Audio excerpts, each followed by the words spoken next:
माननीय अध्यक्ष महोदय जी, मैं आपके माध्यम से खाद्य एवं नागरिक आपूर्ति मंत्री से यह प्रश्न पूछना चाहती हूँ कि देश में खाद्यान्न भंडार की ताजा स्थिति क्या है? क्या वर्तमान सूखे की स्थिति को ध्यान में रखते हुए सरकार के पास देश की आवश्यकता के मुताबिक पर्याप्त भंडार है? यदि नहीं तो ऐसी स्थिति से निपटने के लिए सरकार द्वारा अपनाए जाने वाले उपाय क्या हैं? धन्यवाद महोदय।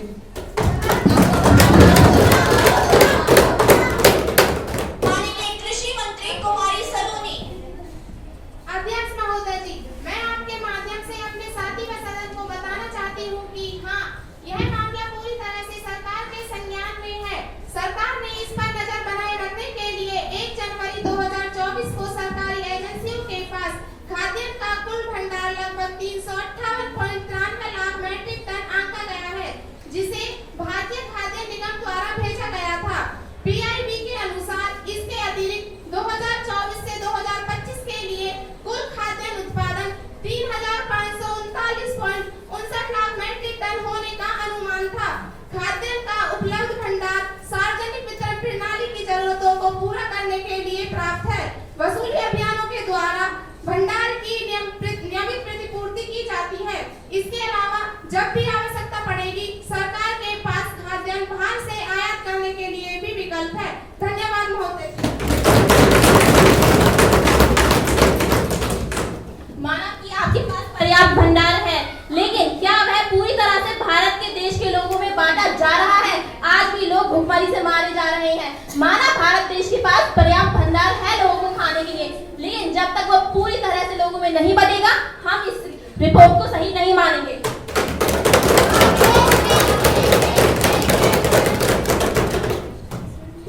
जैसा कि आपने कहा कि हमारे भारत के पास खाद्यान्न नहीं है अपनी जनता को देने के लिए, ये गलत है। हमने ये नहीं कहा, हमने कहा है पूरी तरह से बातचीत किया जाएगा। प्रश्न पूछने के लिए कृपया अपनी जगह पर बैठ जाइए। संसद की कार्यवाही को आगे बढ़ाने किया जाए। प्रश्न संख्या 105 युवा सांसद कुमारी नूर फातिमा।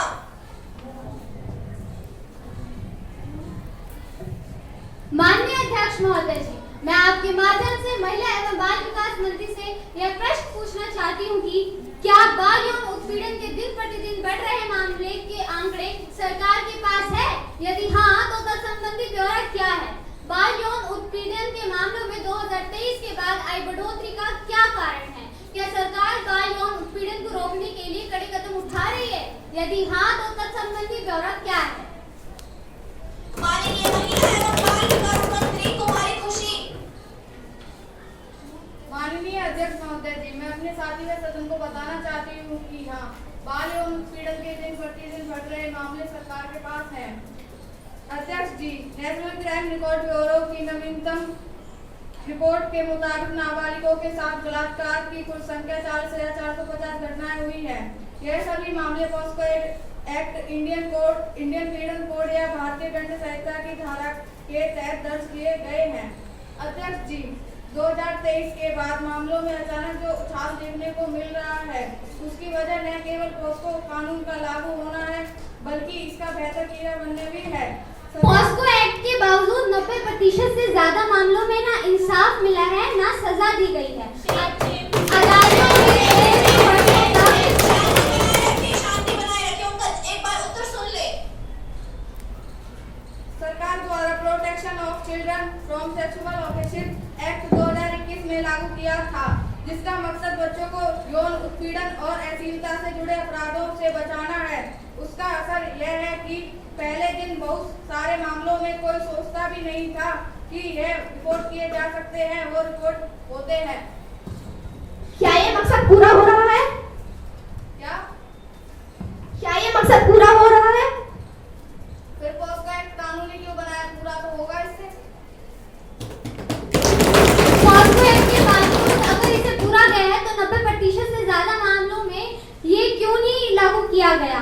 ना ही जुर्म करने वालों को आज सजा मिल रही है, ना ही कोई मुकदमा इतनी जल्दी या तेजी से चलाया जा रहा है कि इन्हें सजा मिले।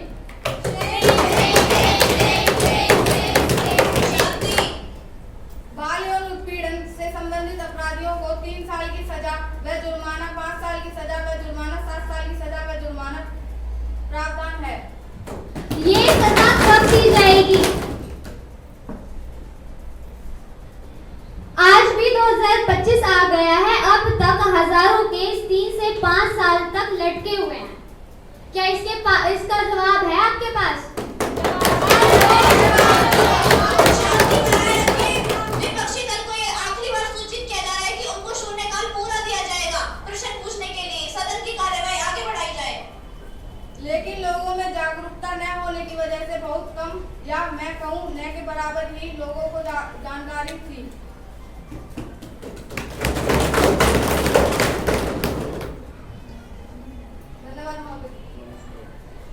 शून्यकाल शुरू किया जाए। प्रश्न 1।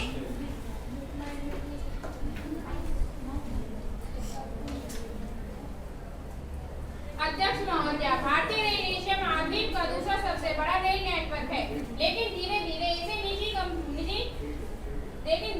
रेल नेटवर्क को निजी कंपनी के हाथों में दे दिया गया है। अभी हाल में 23 रेल स्टेशनों को निजी नीलामी के माध्यम से निजी कंपनी को दे दिया है। भोपाल स्थित हबीबगंज रेलवे स्टेशन को तो पूरी तरह से निजी कंपनी को दे दिया है। भारतीय रेलवे की पार्सल सेवा को e commerce company Amazon India के हाथों में सौंपा जा रहा है। 55 वर्ष की उम्र पूरी करने वाले रेलवे कर्मचारियों को जबरदस्त रिटायरमेंट दी जा रही है। ऐसा करने से बेरोजगारी की पहुंच खड़ी हो जाएगी। सरकार प्रत्येक वर्ष 2 करोड़ रोजगार मुहैया करवाने का वादा अपने घोषणा पत्र में किया था। क्या सरकार ऐसे ही रोजगार मुहैया करवाएगी? रोजगार देने की बजाय सरकार रोजगार छीन रही है। धन्यवाद।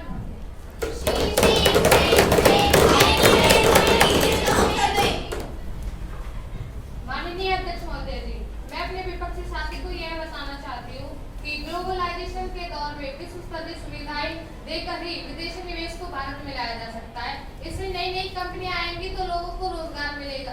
रेलवे के कुछ स्टेशनों को निजी हाथों में सौंपकर वहाँ साफ सफाई तो बेहतर रहेगी, साथ ही वहाँ यात्रियों को विश्व स्तरीय सुविधाएं उपलब्ध कराई जाएंगी। अमेजन इंडिया को सिर्फ 2.5 टन तक के पार्सल की ही अनुमति दी गई है, बाकी सब प्रबंध इंडिया रेलवे के हाथों में होगा। रेलवे प्रबंध में युवाओं को मौका देने के लिए स्वैच्छिक रिटायरमेंट दी जा रही है। ऐसा करने से नागरिकों के लिए रोजगार के नए अवसर पैदा होंगे। धन्यवाद अध्यक्ष महोदय। शून्यकाल का अगला प्रश्न पूछा जाए। माननीय अध्यक्ष महोदय जी, मैं आपके माध्यम से वन एवं पर्यावरण मंत्री जी को देश के बड़े शहरों में उत्पन्न हो रही भयानक स्थिति से अवगत करना चाहती हूँ कि विकास के नाम पर इन शहरों की हवाओं में जहर इस कदर घुल चुका है कि देश के नागरिकों का स्वास्थ्य खराब होता जा रहा है। अगर वक्त रहते समय इस समस्या की ओर ध्यान नहीं दिया गया तो वह दिन दूर नहीं जब यह समस्या विकराल रूप धारण कर लेगी। अतः मेरा सुझाव है कि वक्त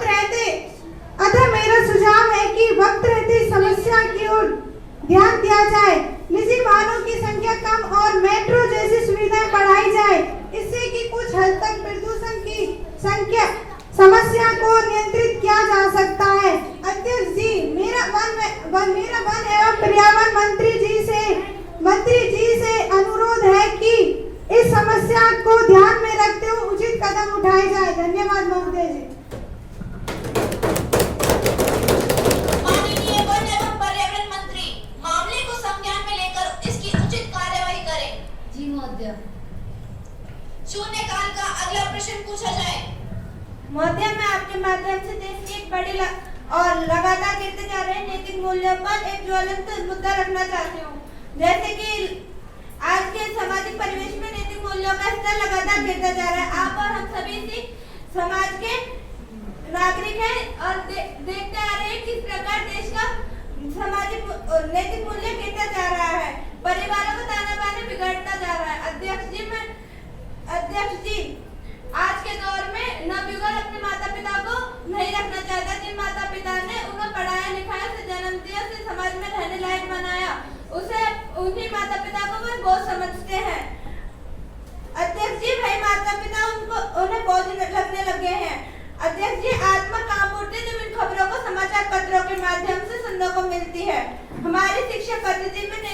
मूल्य और संस्कारों का लगातार दूर होता जा रहा है। अध्यक्ष जी, इन घटनाओं को सुनकर मुझे शर्म और दुख महसूस होता है। हमारे देश में कुछ ऐसे उदाहरण भी हैं जिसमें मर्यादा पुरुषोत्तम श्री राम है। अतः मैं शिक्षा मंत्री और मानव संसाधन मंत्री जी से इन पहलुओं को ध्यान में रखते हुए शिक्षा पद्धति को बनाए जिसमें नैतिक मूल्यों का समावेश है। मैं आपके सदन के माध्यम से उनसे अनुरोध करती हूँ कि वे इस गंभीर समस्या पर गौर करें। धन्यवाद।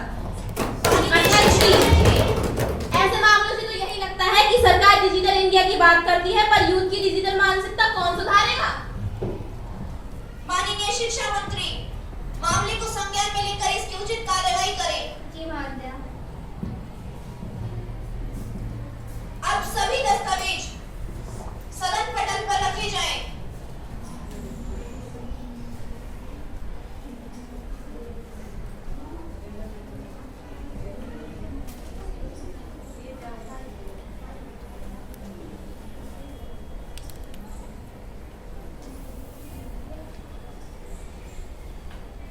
महिला एवं बाल विकास समिति की वार्षिक रिपोर्ट, आपराधिक मामले समिति की वार्षिक रिपोर्ट, खाद्य आपूर्ति मंत्री की वार्षिक रिपोर्ट, श्रम एवं रोजगार मंत्री की वार्षिक रिपोर्ट, उपरोक्त सभी फाइल महासचिव को दिए जाएं।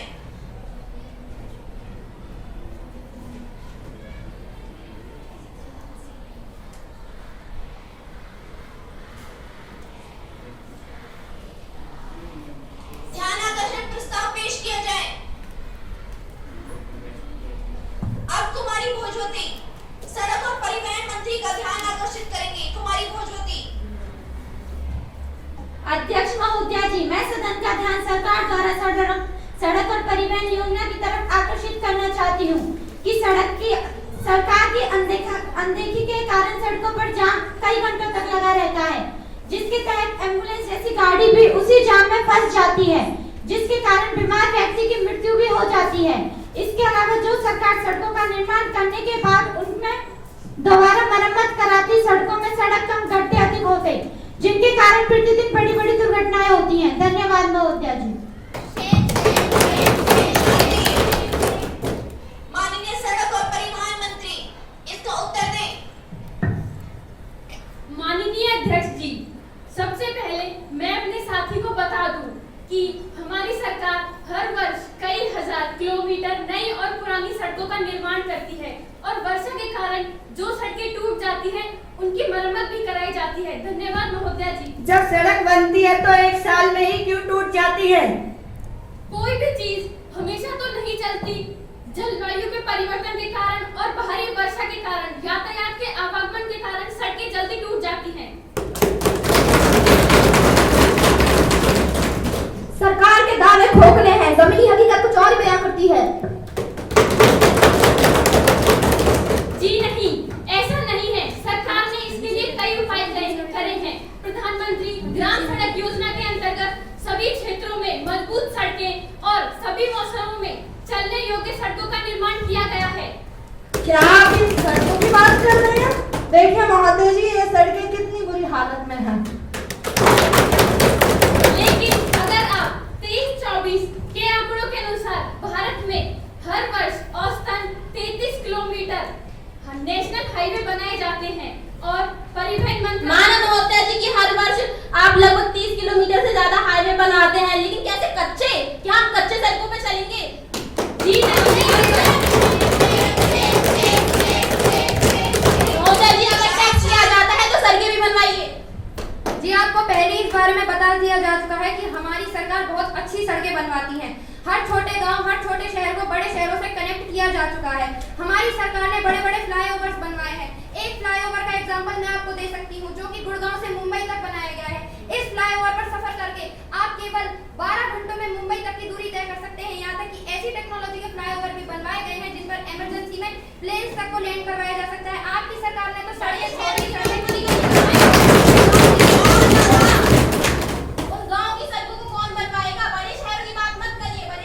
वैसे भी सरकार काम करती है। उन गांव के, छोटे शहरों के, उनकी सड़कें कौन बनवाएगा जहां आज तक सड़कें नहीं बन पाई हैं? माफ कीजिएगा, आपसे तो शहरों की भी सड़कें नहीं बनी और आप हमसे गांव की बात कर रहे हैं। देख लीजिए इनकी सड़कें, इनकी बनाई हुई सड़कें देख लीजिए जरा। भारत में जैसा कि आप जानते हैं महोदय जी, कई बार भारी मानसून के चलते सड़कें पानी के नीचे चली जाती हैं या फिर उनमें गड्ढे बन जाते हैं। कई बार जो भारी ट्रक वाहन या फिर जैसा कि हम जानते हैं डंपरों की वजह से भी सड़कें टूट जाती हैं। धूप की वजह से रोक क्यों नहीं लगाई जाती है? क्या उन पर रोकथाम क्यों नहीं लगाई जाती है? जैसा कि आप जानते हैं जितने भी इलीगल ट्रक्स और भारी वाहन चलाए जा रहे हैं उन पर प्रतिबंध लगाया जा रहा है। उनके लाइसेंसों को जल्द से जल्द रद्द किया जाए। प्रतिबंध भी लगाया जा रहा है और उनके कारण सड़कें टूट भी रही हैं। या तो आपका कानूनी सिस्टम बहुत खराब है या तो आप सड़कें ही नहीं बनवा रहे हैं। अपनी गलती को स्वीकार करिए। जब हमारी गलती है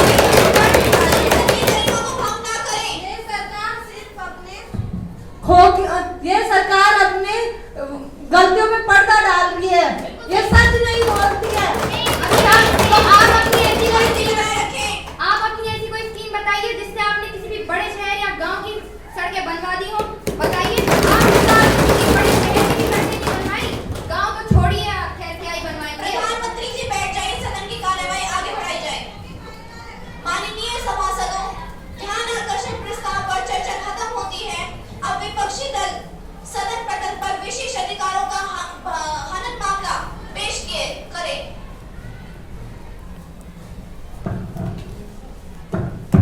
अध्यक्ष महोदया जी, जब आज सुबह मैं सदन की कार्यवाही में भाग लेने के लिए आ रही थी तो रास्ते में बस स्टैंड चौक पर पुलिस ने मेरी गाड़ी को रोक लिया।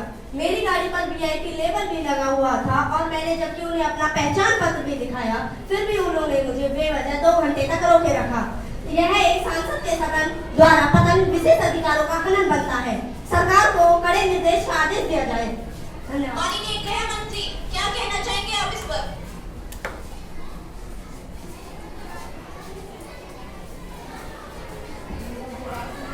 अध्यक्ष महोदया, मैं सरकार की तरफ से खेद प्रकट करती हूँ और इनकी शिकायत विशेष अधिकार हनन समिति को आगामी कार्यवाही के लिए भेज दी जाएगी। दोषी पाए जाने पर अधिकारियों के विरुद्ध विभागीय नियमों के अनुसार कार्यवाही की जाएगी। विपक्षी दल, क्या आप गृह मंत्री की बात से सहमत हैं?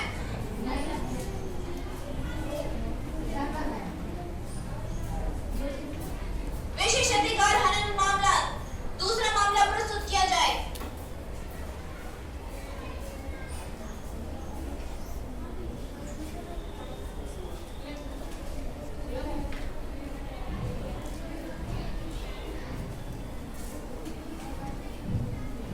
अध्यक्ष महोदय जी, लोक लेखा समिति की सिफारिशों पर टिप्पणी करते समय दिल्ली के एक प्रसिद्ध समाचार ने गंभीर रूप में विशेषाधिकार को भंग किया है। समाचार पत्र ने बेईमानी के उद्देश्यों का आरोप लगाया है तथा मैं आपसे निवेदन करती हूँ, मुझे इस मामले को उठाने दीजिए। कुमारी सलोनी, क्या आपने इस संबंध में पहले नोटिस दिया है? आप समाचार पत्र के कटिंग के उपयुक्त नोटिस दे सकते हैं और मैं इस पर विचार करूंगी। आप इस प्रकार अचानक प्रश्न नहीं पूछ सकते। मैंने आज प्रातः 10 बजे इसका नोटिस दिया है। इसकी जांच की जाएगी और जब वह मेरे पास आएगा मैं इस पर विचार करूंगी और आपको अपना निर्णय बता दूंगी। और अब सदन पर बैठ जाइए। कामरों को प्रस्ताव पेश किया जाए।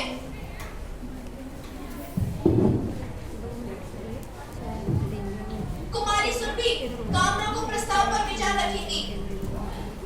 माननीय अध्यक्ष जी, मैं देश के अंदर पनप रही रेवड़ी कल्चर पर विचार रखने के लिए कामरों को प्रस्ताव लाना चाहती हूँ। अतः मैं सदन की कार्यवाही रोककर इस समस्या पर विचार करने की अनुमति चाहती हूँ। जो युवा सांसद रेवड़ी कल्चर पर कामरों को प्रस्ताव लाने के पक्ष में है, हाथ उठाइए। अनुमति है। माननीय अध्यक्ष जी, मैं आपके माध्यम से सदन में देश में पनप रही रेवड़ी कल्चर के विषय में अपने विचार रखना चाहती हूँ। अध्यक्ष जी, कुछ राजनीतिक दल अपने वोट बैंक खिसकने के डर से इन दिनों इसे दिन दिनों बढ़ाते जा रहे हैं। अगर राजनीतिक दलों में ये होड़ इसी प्रकार चलती रही तो देश की आर्थिक स्थिति बद से बदतर हो जाएगी। अध्यक्ष जी, हम पड़ोसी राज्यों की बात करें तो आपा है कि उनकी अर्थव्यवस्था रेवड़ी कल्चर के कारण खराब हो रही है और ऐसा ही चलता रहा तो देश की अर्थव्यवस्था खराब हो जाएगी और हमें पड़ोसी देशों से मदद मांगनी पड़ेगी। माननीय प्रधानमंत्री जी, अध्यक्ष जी, मेरे साथी ने जो विचार रखे हैं मैं उनसे सहमत नहीं हूँ। मेरे साथी जिनको रेवड़ी कल्चर कह रहे हैं, वास्तव में वे सभी जन कल्याण योजनाएं हैं जो गरीब व जरूरतमंद जनता के कल्याण के लिए चलाई जाती हैं। एक सफल व व्यवस्थित लोकतंत्र में जन कल्याण योजनाओं का होना बेहद जरूरी है। अतः साथी मेरे इस साथी से इसे रेवड़ी कल्चर नहीं कह सकते हैं। धन्यवाद महोदय। मैं एक बात कहना चाहती हूँ कि अगर समय चला गया तो साधना नहीं होगी और भक्त रूठ गए तो आराधना नहीं होगी। और 303 और 340 के आंकड़े बोलते हैं कि इस बार आप चले गए, इस बार आपकी सरकार चली गई तो लौटने की संभावना नहीं होगी। धन्यवाद। आप कीजिएगा, वो जनता पर निर्भर करता है कि वो हमें बिठाते हैं या आपको। इस पर आप अपनी ये नहीं रख सकते कि आप बैठेंगे या हम, वो केवल जनता पर निर्भर करता है। रेवड़ी कल्चर की अगर आप बात करते हैं तो माँ विकास अलाइन में आपकी कुछ योजनाएं और उनकी कुछ गारंटी थी, जैसे महिलाओं को 3,000 रुपए, अनएम्प्लॉयड यूथ को 4,000 रुपए प्रति महीने और कुछ सीनियर यूथ को 2,100 रुपए प्रति महीने। बेसिकली फेंक कर पैसे बांटे जा रहे हैं, लेकिन पता है ये पैसे कहाँ से आते हैं? ये पैसे आते हैं जनता के टैक्स से। वो टैक्स जिसे देने में मिडिल क्लास की कमर टूट जाती है। बेसिकली आपकी सरकार क्या कर रही है हम बताते हैं। कुल मिलाकर आपकी सरकार के नेता नोटों को कूट रहे हैं, गरीब लोग और गरीबी झेल रहे हैं और गरीब लोग ये पैसे गरीब लोगों पर पैसे फेंके जा रहे हैं जिसका वो मिडिल क्लास भर रहा है। गरीब लोगों को जैसा कि आपने बोला कि हम युवाओं को पैसे दे रहे हैं, हम महिलाओं को पैसे दे रहे हैं, हम बुजुर्गों को पैसे दे रहे हैं। आपकी आप ये नहीं जानते कि वो लोग गरीब हैं, गरीबों को ही